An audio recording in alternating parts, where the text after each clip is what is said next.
Струмичката болница ќе опремува дополнителен простор за сместување на заболени од COVID-19, оти капацитетот на инфективното оделение е полн.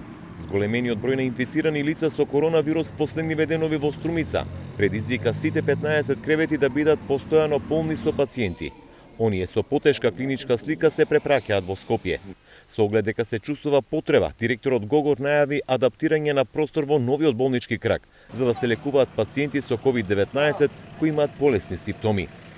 Скоро нашиот капацитет тука во општа болница на инфективно оделение е пополнет. Сега правиме напори алтернативно да отвориме еден крак, мислам еден дел од новиот крак од болницата, каде ќе створиме услови за пациенти, како што се зголемува бројот, да бидат сместени таму и да бидат третирани на соодветен начин, како што се лекуваат пациенти со корона. И мислам дека ќе најдеме решение.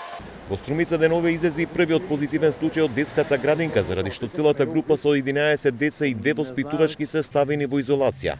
5-годишното дете е дел од семеен кластер, која на градинка било само 3 дена, а оваа недела воопшто и не било донесено.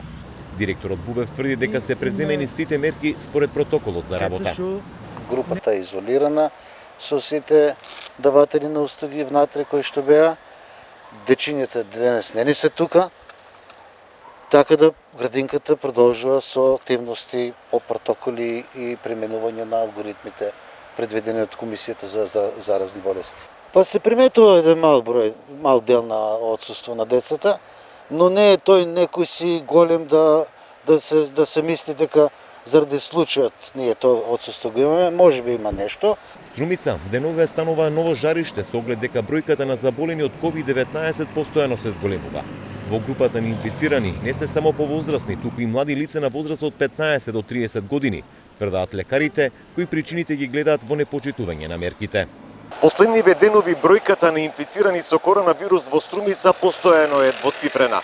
Во Струмишкиот регион во моментов има над 80 позитивни случаи на COVID-19.